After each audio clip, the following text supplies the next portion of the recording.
Hi, my name is Diana Edgar, and I'm speaking on my fears of COVID, having a relative that's incarcerated in prison. I have three sons that are incarcerated, two in North Carolina, and I'm hearing so many things about how they're being treated. They're not being treated properly. They're not given the necessary tools that they need to try and fight and deal with COVID. And this really concerns me, because when my sons was sentenced to go to prison, they didn't give them a life sentence, and I feel like they have a life sentence dealing with this COVID. They're not, they're saying that there are many inmates in there, supposedly they have the COVID. But one of my concerns is how are they getting it? How are they being contracted with the COVID, other than through the guards and the employees in the prisons?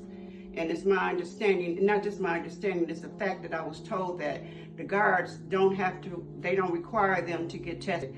How is that possible?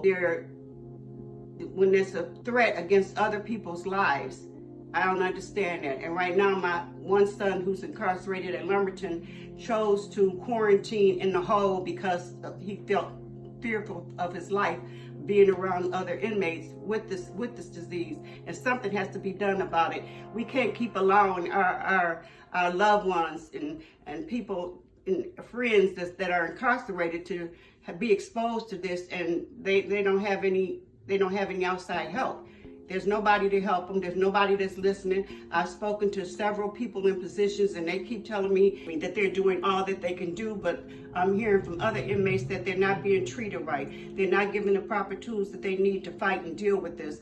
And I just hope and pray that somebody out there can hear this, listen to this, and try and help and do something about the situation. Another concern is the dietary concerns. So of course we know that a person's immune system has to be built up. So it's obviously they're not going to be getting the proper vitamin C and vegetables and fruits that they need to be getting. So that's a major concern. I can't really add more to what my mother said, other than the dietary issues and just how is it getting in there? How is it getting into prisons in the first place? It seems like it's an assault on these helpless prisoners by not giving them the additional protections that should be required for employees that are coming in contact with it. The prisoners are supposed to be tested and quarantined off rip, even if it's a new prisoner.